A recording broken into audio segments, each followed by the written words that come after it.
Welcome. We are live, and today I have the great honor to be here with Osiris Indriya, who's based in Washington State in USA. He has walked the path of progression with the Modern Mystery School for over 20 years.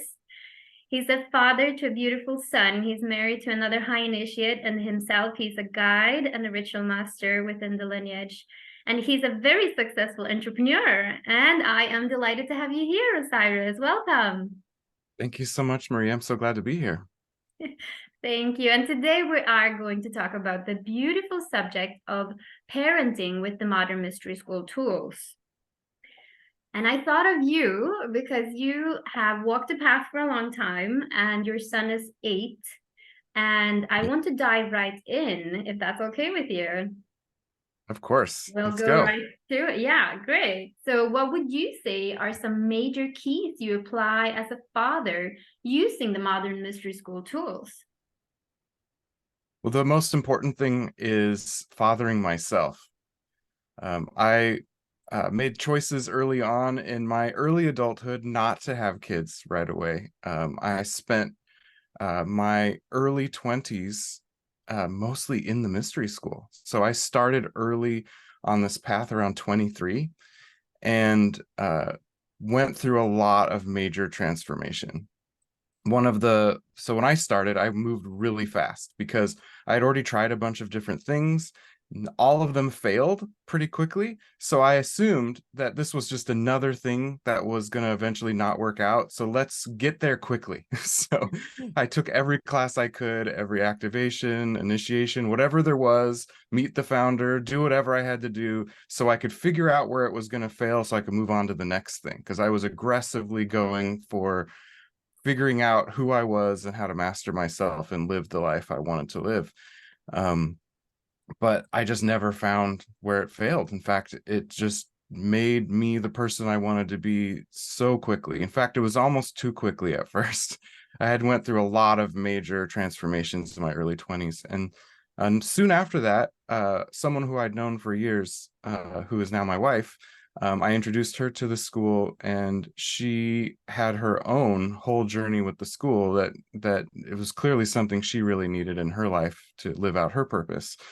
And we had about 7 years together before we even had a child. So we had I like to say I've had many lifetimes. I have before the mystery school, I have early mystery school where I was a young adult just exploring me. And then the choice to have a child came later, in late 20s.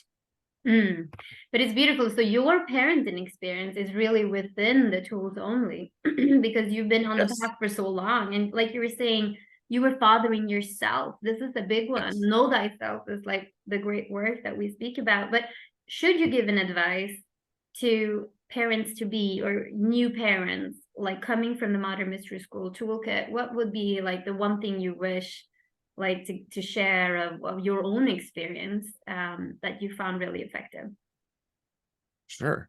A few things are knowing that this is a divine being that has every amount of agency and opportunity to exist and be its full self, just like I do. The child doesn't belong to me. It's not mine. I have a responsibility to protect and create space for this being to learn and grow so it can have its life or they can have their life, he or she or whatever.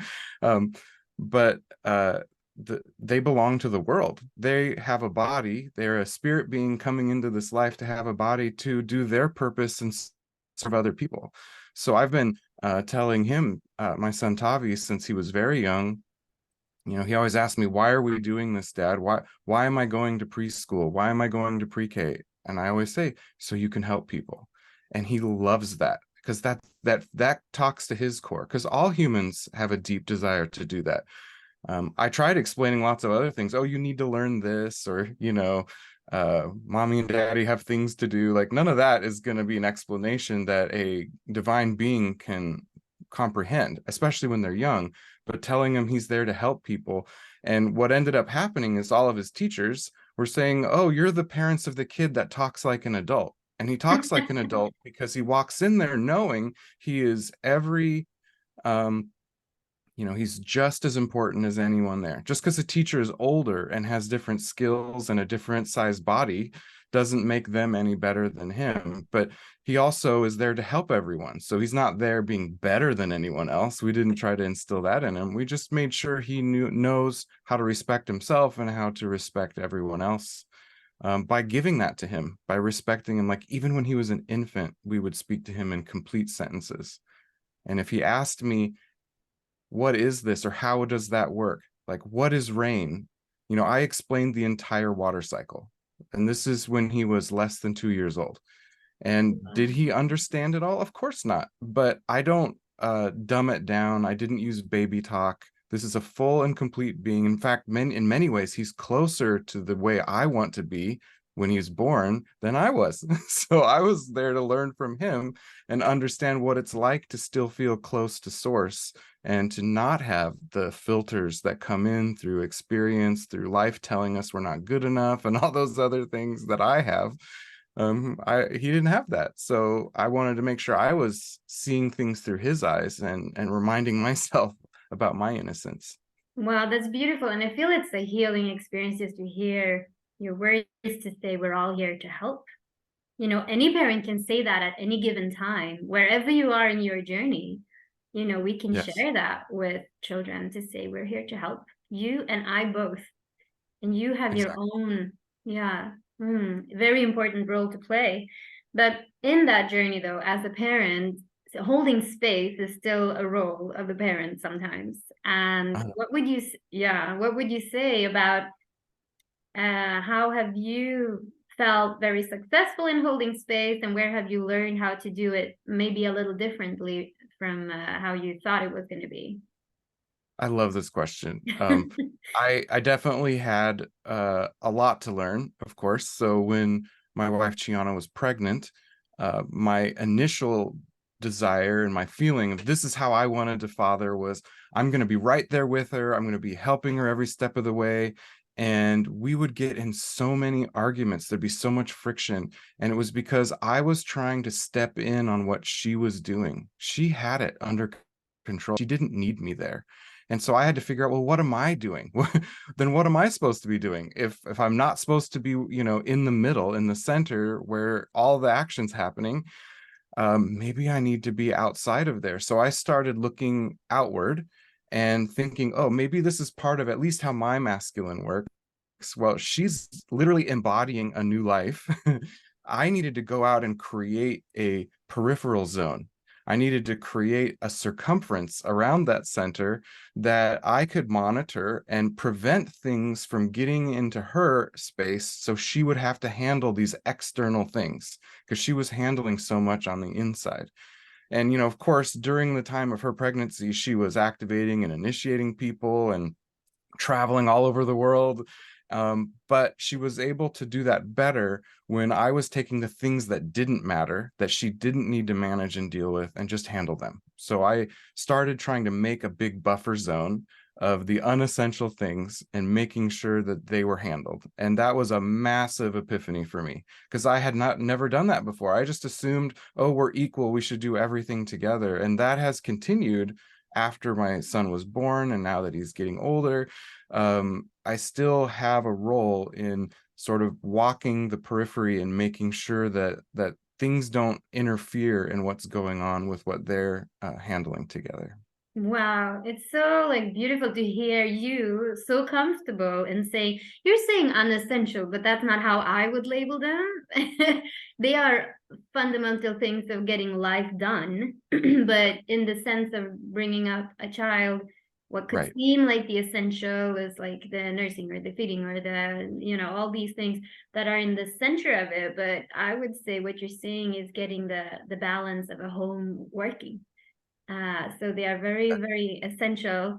And I would say beautifully put, and bravo for understanding how to run those energies and to do that role. I think it's very underestimated and very not understood Because like you're saying, this is an area where many of us are stumbling as we become new parents. But in that journey, though, what are the key aspects of yourself you have expanded, becoming a father and growing into that role? If you hone in on a few things, you going from being Osiris to being Osiris the father. Do you want to expand on a few things that you really like? This is me now as a father. Yeah, I mean, as the stages go by, so the pregnancy, the preparing, I had to let a lot of things go, including sleep or just basic care for my body. I gained a bunch of weight. It was a very intense process I didn't anticipate. And then after the birth, and then as he's getting a young child, there's a lot of work for my wife to do physically just to maintain his life through nursing and all of that, and figuring out sleep cycles. And just as the years go by and he becomes more self-aware, more capable, and more independent, it's increasingly important for me to constantly be dialing up me, making sure that I am fulfilling my purpose, because he needs to see me doing that. And that sometimes means him not getting what he wants and him not having as much of me as he maybe was used to. But that when I come back after doing the thing that I need to do to fulfill my purpose, I tell him stories about it, and I let him feel included, um, and let him see how I feel about accomplishing these things that are important to me, so he can start seeing me as a person that has a mission and a purpose. So he has that example as he gets older. Beautifully put. A role model. You are embodying walking your own joy and your own way of discovering you. But is there any specific area? I know that forgiveness can be a key ingredient of being a parent, because sometimes there are things we don't know, and later on we learn that we didn't know and we did our best. But is there one area where you would have said, oh, I'm gonna allow myself a little bit of forgiveness for doing my best here, but here I could have really done better, if you'd like to share? Yeah, I'll start a little bit beside that and then I'll move into the direct question you're asking. But one of the things that surprised me is just the way that parenting roles kind of naturally evolve, and they're not what you expect. So many people who know my wife know her to be very direct. And some people maybe are a little afraid of her, as she loves to tell me. But with our son, she is the total pushover. He gets anything he wants from her, and I have to be the more disciplinarian person, which is not at all comfortable for me, because in the outer world, I'm all about bringing people together. How do we cooperate, collaborate? What are your ideas? How do I get more out of people? And it's very an expanding kind of personality that I have. But in this father dynamic, I have to be the enforcer. And, that definitely brought a lot of feelings on me, because as I do that, I don't like to be restricted myself. And when I see myself putting limits on him, showing him where boundaries are and being really consistent with that, because I know that's what he wants. That's why he acts out, is he's trying to find where the boundaries are. And, having those strong boundaries, staying really firm, it hurts me a lot. And it's painful for me. It's painful for me to watch him fight against them. But the beauty comes later when you see how he internalizes his own discipline, and for the right reasons, ideally, like not just arbitrary. But at the same time, I always have to think that the world outside is not always going to have good reasons. So occasionally, I do put arbitrary boundaries down that don't make any sense. Because he needs to know that sometimes random things happen and it doesn't make sense and it isn't rational, and you can't negotiate because it's not coming from a rational place. The world is not a rational place. So, I actually really think about this a lot. I spend a lot of time meditating on this, and how do I set him up to be resilient in the face of things? But it's very hard to be that role, to know that in some ways I'm causing pain and I'm causing small degrees of harm, but it's to help him build his muscles so he knows what to do in those cases. And he surprises me all the time because I think, oh, I'm just going to put one right here because, you know, I have the time and space now. It's convenient for me to be able to go through this dynamic. But he'll often do some kind of mental, spiritual, emotional jujitsu on me and turn things around and just show me amazing ways of approaching a situation that I would have never thought of. So, you know, there is definitely a lot of forgiveness that has to happen because I have to both, you know, forgive my parents for how they did or didn't put boundaries in my life, because I didn't necessarily always have the best examples. And I had great parents, but it's just the way parenting is. You know, parents make mistakes. I make mistakes. They made mistakes. And trying to do my best and knowing that sometimes I fail definitely requires some significant forgiveness. And you often get that, or at least I do get that from my child directly, often in the moment. And that's some of the surprises is, you know, I really don't like what you're doing, Dad, but he'll still come up and give me a hug while he's telling me that, you know? So it's like it's clear, it's open, but it's also for instant forgiveness if you're Wow. lucky. It doesn't always work out that way, but it's great when it does. They are the biggest teachers, right, in this aspect, like heart-centered and forgiveness. But yeah, so the parenting journey certainly involves a lot of forgiveness and a lot of growth, expansion, and continuous learning. But in the topic of communication, how would you say that in your experience, you choose to communicate with your son to best support his journey? Like communication is always a subject in the world. So how are you working with the tools to best support him to communicate with you and with the world around him?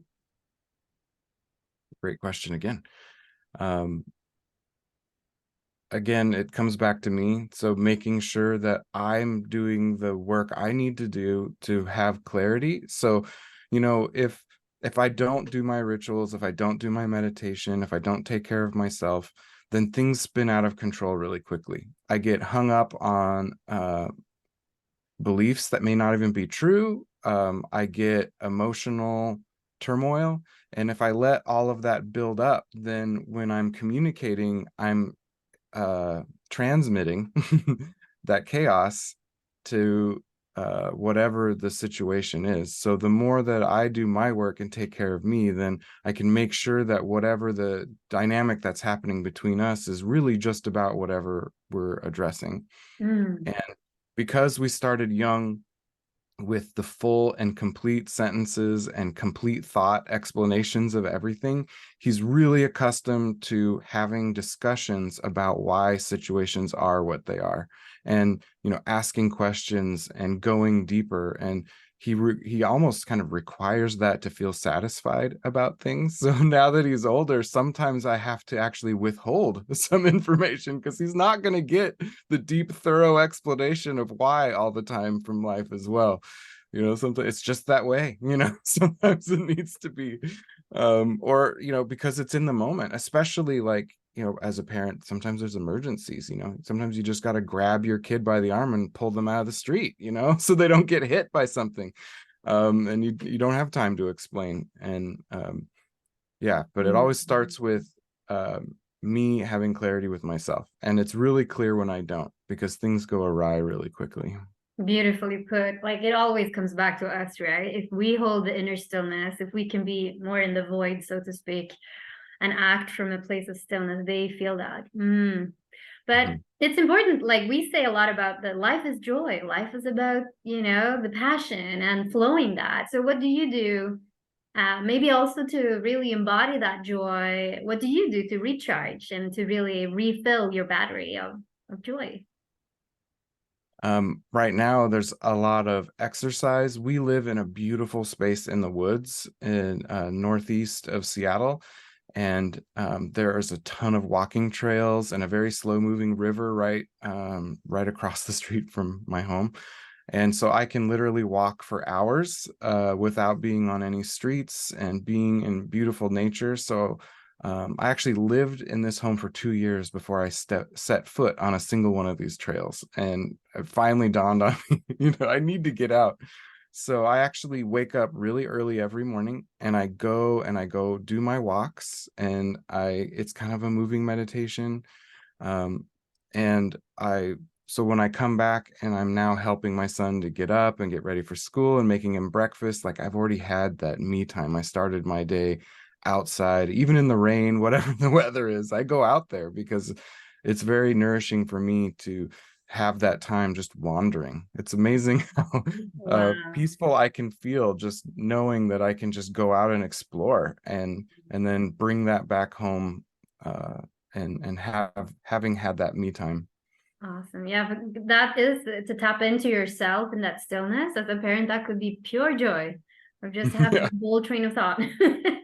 Yeah, And and I'm a it, musician and a DJ, and I sometimes stream online. I get to perform still. I took a break from these kinds of things early when he was younger because I really wanted to focus on my son and my family.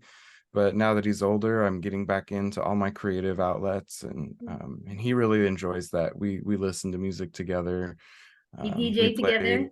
Yeah, we play Pokemon Go together, and we meet with the local community. We get into just fun games and times together.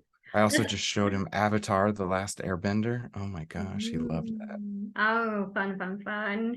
But so when you're mentioning now that you live in a fun community, what would you say, because this is a big one, what would you say around healthy and joyful childhood when it comes to the extended network or, such as childcare outside the home? How important is school when it comes to the influence of bringing up a healthy, joyful child? So family, school, friends, neighbors, the whole thing. Like, what? How much importance do you feel that that plays in your life, and what would you say about it? This is definitely a place where we know that we need to grow as a family because my son was very young. He would have gone into pre-K right when COVID hit. And so there was the lockdown, and he just didn't get a lot of outside input from people other than his parents. And he's an only child. So there's not another kid even to interact with. So he's just constantly interacting with adults. So, getting him back into school, deciding where to go back to school. We have wonderful public schools here, and there's something called PACE. They have different names for it, but it's essentially a type of classroom that has increased parent involvement. So Chiana is the art docent. So that means she goes in a couple of times a month and does art projects with the kids. She'll volunteer for lunches or for field trips.